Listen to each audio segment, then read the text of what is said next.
This is Marcus Whitney's audio universe. Like, you gotta do the work. You gotta show up and just do the work.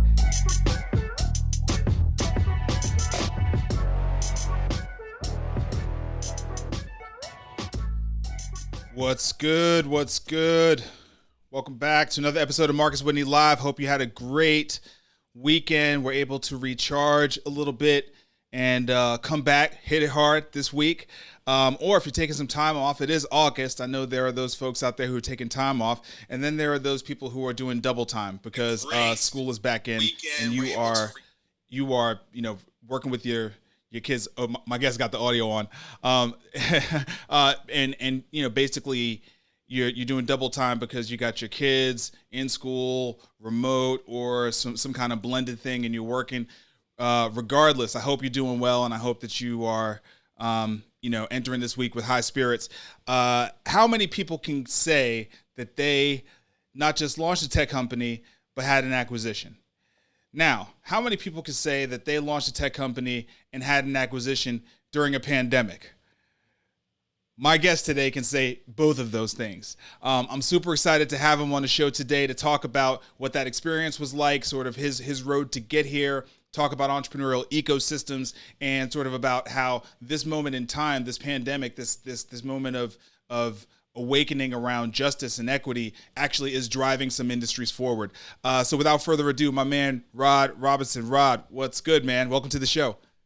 Hey, thanks for having me. Hey, every day we wake up is a gift, right? Absolutely, man. Absolutely. And we're going to take that perspective and that focus, and we're going to keep it moving. So man, with that, let's kind of jump right in. Let's talk about, your background and sort of how you got to where you are today. Yeah. So my background is, I spent probably 20 years in the procurement and supply chain space, both as a consultant, working for large global consulting firms, Accenture, A.T. Kearney. And prior to that, I started my career in public accounting, decided to go back and pursue my MBA, got my MBA. And then that's what really took me into the consulting space. After business school, I went to Wharton. After Wharton, went into consulting, and that's where I kind of launched into my consulting career and spent most of my time working on consulting, supply chain, procurement, transformation type projects. And it was really my consulting career path that led me to be recruited by a client to be chief procurement officer. And that was what actually brought me to Cincinnati like 18 years ago. Okay. So I was running procurement for Cincinnati Bell, one of the, think back to the Bell operating companies. Yeah. Back Cincinnati when Bell was a thing. One of the last ones standing. Right. And so it was really that kind of was an opportunity for me to kind of move from being sort of an outside sort of hired gun. A lot of times consultants will create these great strategies and great concepts and don't actually implement. But we actually did, implement. But at the end of the day, it presented an opportunity for me to actually go and be a part of the ongoing solution. So yeah, I ended up moving my family to Cincinnati 18 years ago to take on that role. And then, I did that role for probably a little over 3 years.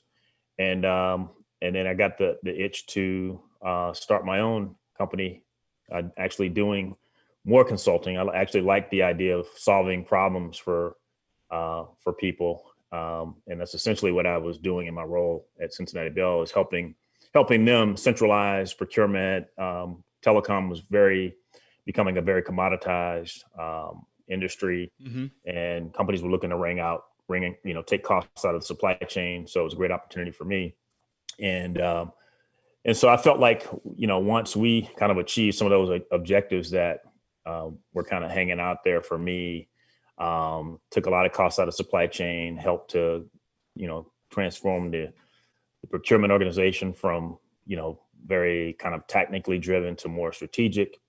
And so I felt like, I wanted a new challenge. So I decided to start my own kind of boutique consulting firm, helping companies with strategic sourcing, really helping them to find sourcing improvement opportunities in their supply chain, take cost out through consolidation, and kind of standardization, driving more efficiency.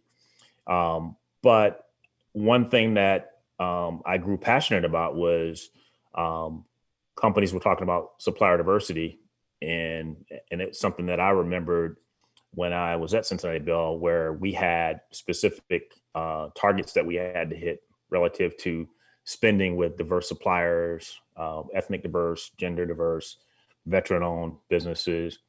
And, I continue to hear people say, we're not meeting our targets because we can't find them. But me being kind of, a kind of a procurement subject matter expert and being a member of the minority community, I said, that's not true. I know so many great minority-owned businesses, Black-owned businesses, women-owned businesses, because I was a part of those networks. So even when during my time at Cincinnati Bell, we had pretty good success driving not only cost reductions, but even meeting, specific targets around supplier diversity. I didn't think much of it at the time, but people were struggling with it. And I think I just had this unique lens in terms of how I viewed not only my job as a procurement professional executive, but, as a Black man and being a part of networks, I felt like I had access to networks that maybe, my counterparts did not have access to. So it positioned me well to identify an opportunity to drive out costs by reducing the number of suppliers, but being able to kind of map these opportunities to diverse suppliers. Right. And so that was really the genesis of creating Connexus. It was first, I was doing consulting work, and I had the, kind of benefit of, doing consulting work and then actually going to work for a corporation and executing on the corporate side and kind of having the viewpoint of not only of a Black entrepreneur, but also as a Black procurement professional. And then realizing that there were so many opportunities to leverage technology to take some of the noise out of the market, to make the market more efficient in terms of connecting buyers, basically buyers and sellers, buyers and suppliers in the market. And so that was really the light bulb moment for me, was kind of that cumulative experience of kind of working both on the corporate side, as a consultant, being an entrepreneur, right, having that experience, and enabled me to sort of, kind of come up with this idea to create a kind of fully kind of integrated technology solution that, not only help companies find diverse suppliers, but, track and report on, their activity and engagement with those suppliers. Tell me, like, the part that I feel like I'm missing a little bit is the leap from you're in your consulting business and you're realizing, okay, they don't have access because of their networks, right? And I know these people, so I can help there. What was the leap from that to I'm going to build Connexus, which is a tech platform to specifically aid in that? Like, did you immediately sort of have vision of how you could leverage technology to fill that gap that you were initially seeing was a personal gap you could fill, based on, your experience and your network and your connectivity. And quite frankly, right, a bit of it's your identity, right? I mean, part of why you have access to these networks is because you are, a Black American, right? Yep. So, the leap really, and it seems like a leap, but basically, whenever you go in and, obviously when you're consulting, you're analyzing data. And so one of the first things, companies want to know It's what is my baseline? So like that's one of the first things you want to do, whatever you're doing, right? Whatever problem you're solving is like, what's the current baseline? Like, what are the metrics? Right. And so like one of the first things we want to do is understand, well, what are you currently buying? How much are you buying? Who are you buying it from? So really understanding the makeup of the current supplier base, right? Current supply chain. Mm-hmm. And the first, sort of idea of how technology could be leveraged was first, to be able to take in a high level or, high number of vendors, Mm-hmm. pulling in vendor data, Mm-hmm. right? Mm-hmm. You got companies that have 50,000, 60,000 suppliers that they're doing business with. And, you want to be able to scrub that data to understand who's diverse, who's not. And so in my consulting projects, a lot of that in the early days, we were doing that stuff manually, right? Okay. You would take this data and then you would eliminate those that you knew weren't diverse. Right. But those that you didn't, you would send them surveys, right? And so so that's one of the areas where you figure, okay, well, how can we leverage technology to take away the need to send out surveys and Got it. create a more reliable source? So that was kind of the first leap, right? And then companies also want to understand, well, if I'm McDonald's and you're Coke and you're one of my prime suppliers, right? How much are you spending with diverse suppliers on things related to me, right? Yeah. So that gives me visibility into my second tier spend. In my old job, we used to send out spreadsheets and ask for them to input that data, and then we aggregate it, and then we do the analysis. Well, for one, that's not scalable. And so the next step was, okay, well, how can we create a platform or an application that enables, an automated process of collecting that data from all of our prime contractors, not just 10, because, it's easy to collect 10 spreadsheets and code, aggregate, right? Yeah. Yeah. And so that's kind of in a nutshell, things that we had to roll up our sleeves to do manually. I saw an opportunity to automate, Mm-hmm. right? Mm-hmm. And so that's one piece of it. But then there's all sorts of other value that's created in terms of when you're able to, enrich this vendor data. You're helping the supplier at the same time you're helping the buyer, because now that supplier is going to have a more complete profile in which they can easily share with other buyers, to make themselves discoverable and attractive. And, it opens up opportunities for more business, right? Mm-hmm. And at the end of the day, we want suppliers to be successful. The way I see it is, why supplier diversity is important. Diverse suppliers. I mean, if you look at 30 million businesses in the US, 14 million of those, at least, almost 50% are either women or minority owned businesses. However, some of the latest statistics out there will show you that though that 50%, chunk only represent probably 7% of total revenue. Right. So that's a huge disparity. Right. Given the fact that small businesses, driven by minority and women-owned businesses, account for, almost 70% of net new jobs, right? So, if there was more parity, in that equation, if it was flipped, I can't help but wonder what society might look like. Right. Right. What the economy might look like. So let me ask you a question. I mean, it's completely obvious why for you and I this is a thing, right? We get it. Tell me, what is the motivation of large corporations to do this? This is something that we hear about diversity and inclusion.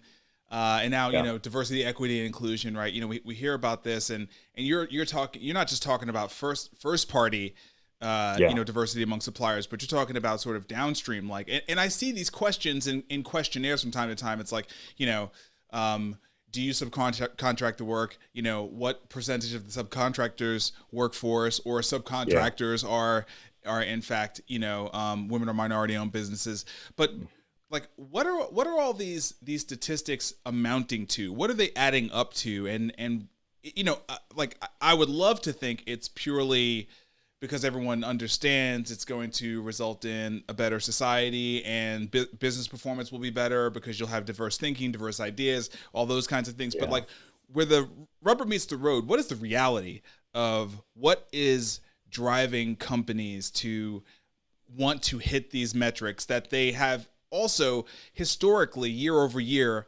failed to hit? That's the part I don't fully understand. Yeah.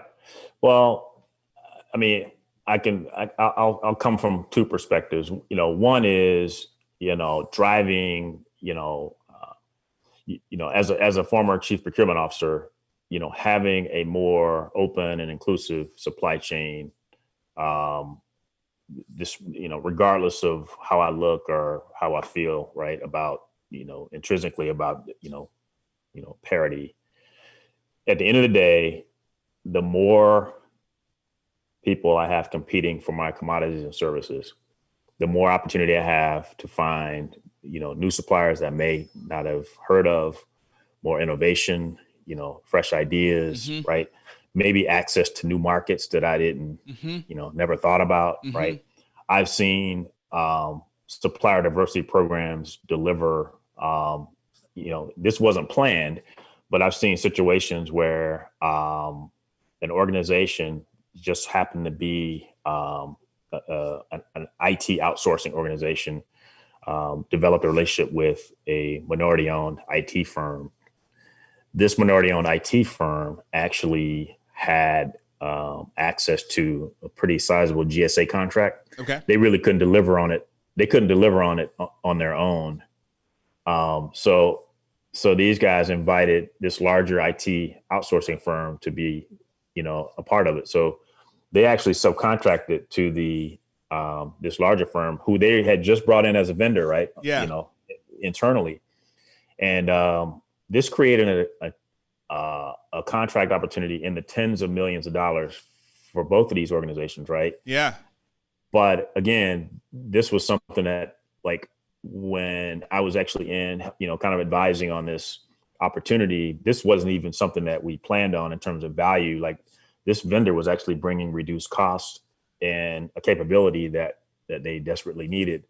But at the end of the project, they were like, man, we would have never had access to that opportunity because, you know, they weren't even focused on the federal space. Well, this particular vendor happened to be a minority, you know, Black owned IT firm. That's how they started their business in the public sector, right? So there's synergy there. Another great example is I always like to break it down into its simplest, you know, form. I love the quotes of our old CEO at Cincinnati Bell. He used to talk about, you know, why supplier diversity was important and why supporting, you know, the local community and local vendors was important. And the way he framed it up, he said, I'm just going to frame it. I don't care. I'm just going to frame it selfishly. Okay. If I help small businesses succeed, if I help minority businesses succeed in Cincinnati, I'm going to have more people who can buy my phones and buy my services. Right. I'm like, man, that's what I honestly like to me, the idea that you would do the math and look at your current practices, whether they be hiring or vendor selection, and see that whether intentional or not, they are ultimately exclusive. Yep.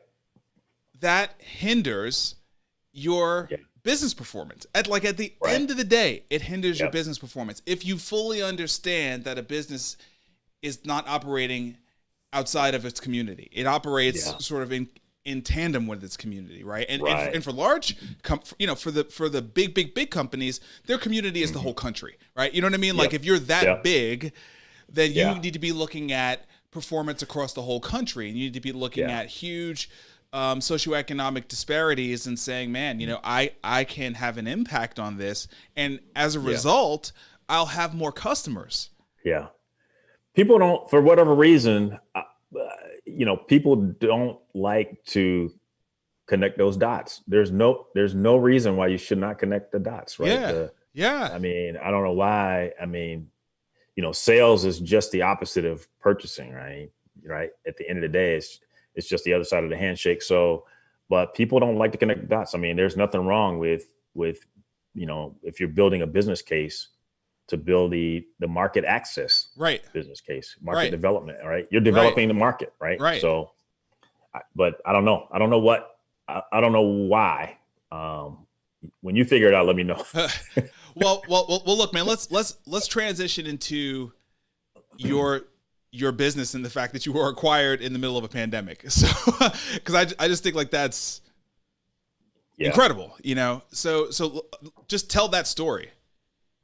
Well, it was interesting. We were in the process, of raising another round of funding.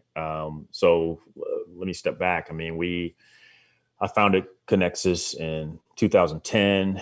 Over the course of, our 10-year run, we raised probably about 12 million in equity. Okay. And it's a good amount. It's a good amount of capital. Yeah. And we got up to, nearly 30 employees, and we were on the road to raising a Series B round. So we had raised a Series A round. Yeah, you were getting ready to grow. Raising a Series B round to fund growth. And,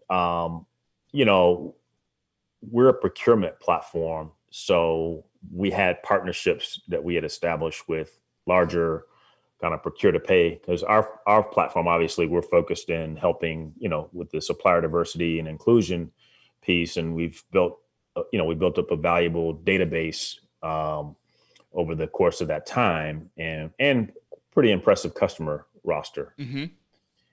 And so as we were pursuing our Series B round, talking to both, VC type investors, as well as strategic type investors that would be considered kind of partners. Mm-hmm. And then we started getting interest from these larger players, and I guess the way I thought about it was, I look at what we had built. Fortunately, I was able to assemble a great team of people around me, and realizing that in order to grow, we would have to raise a lot more capital, because it's a SaaS software platform, right? You don't just build it and it's done. No, you you're have always to continuously improve it. You're always improving it, right? Because people would often ask, well, the product is done, right? I was like, well, yeah, it's done for now, but we have a roadmap and we have to continue to execute against that roadmap. Yeah. And so as, we really started sort of thinking through our options in terms of, continuing to go it independent, Mm-hmm.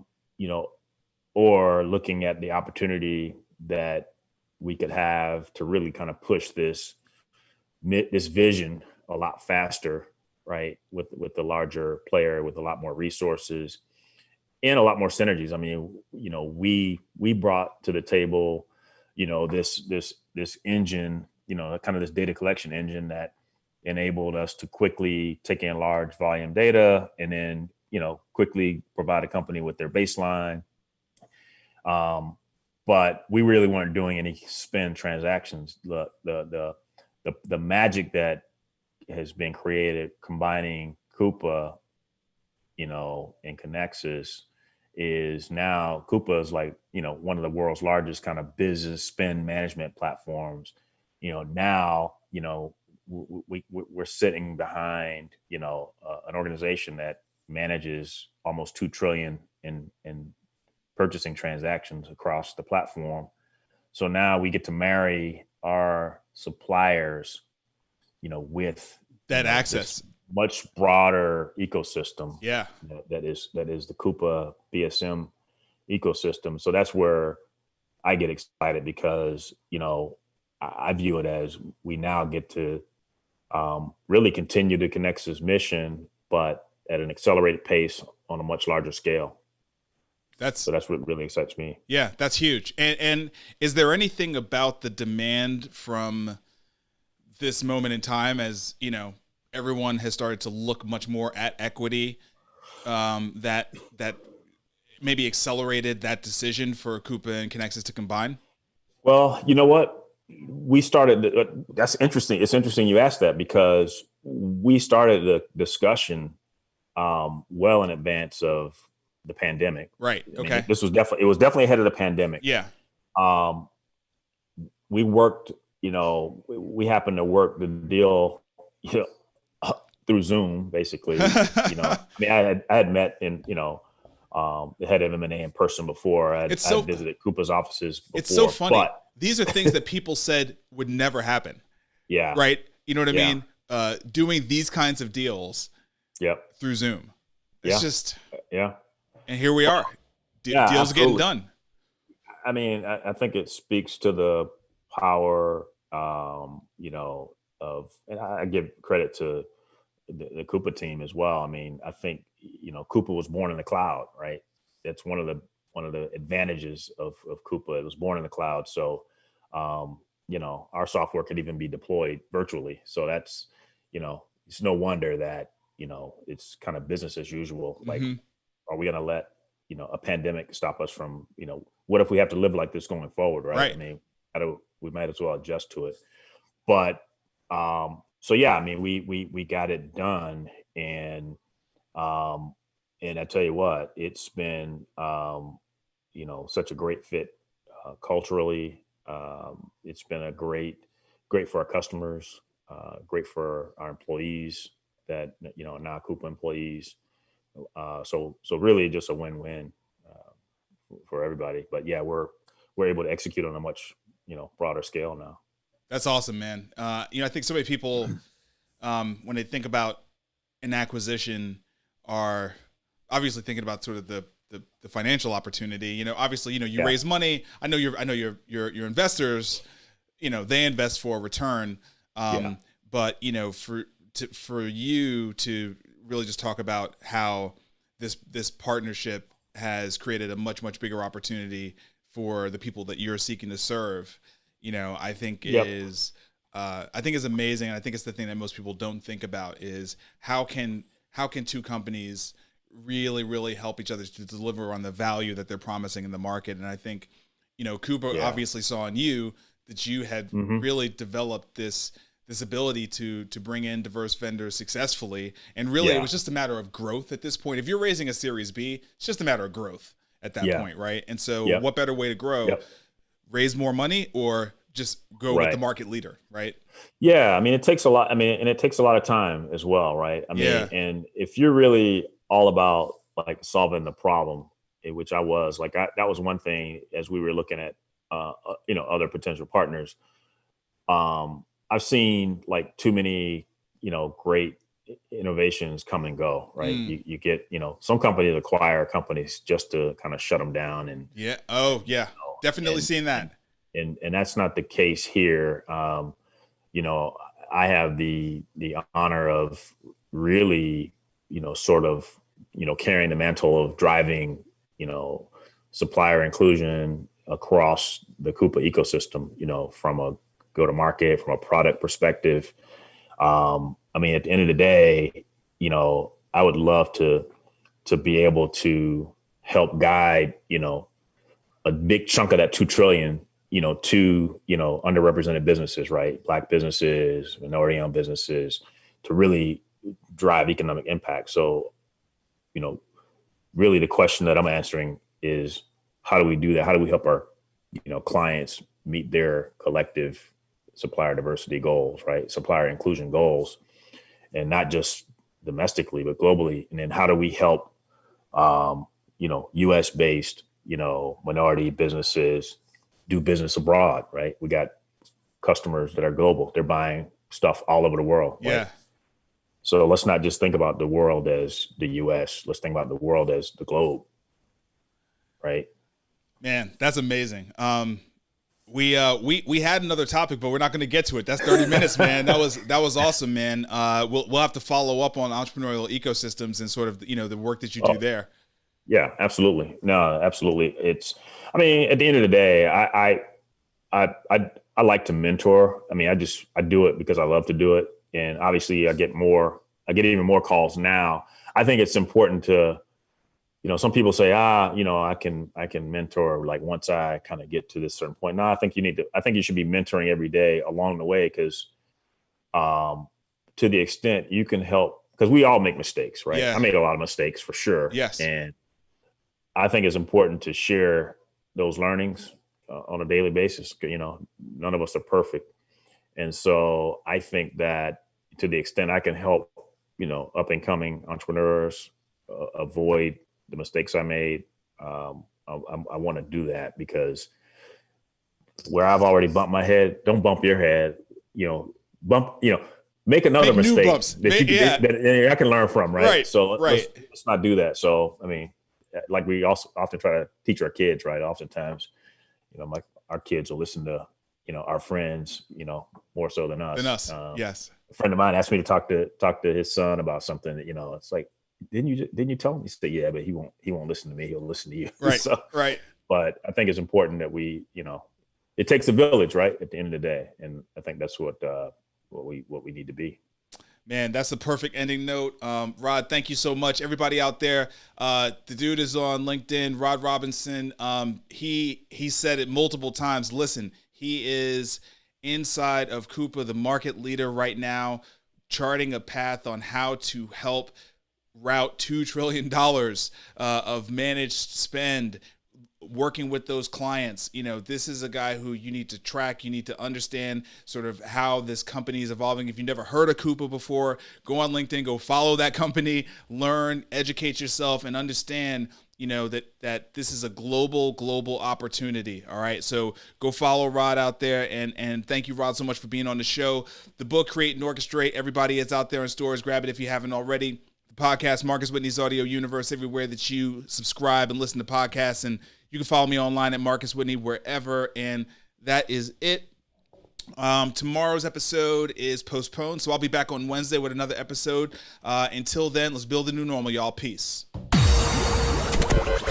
Thank you for tuning in to Marcus Whitney's Audio Universe.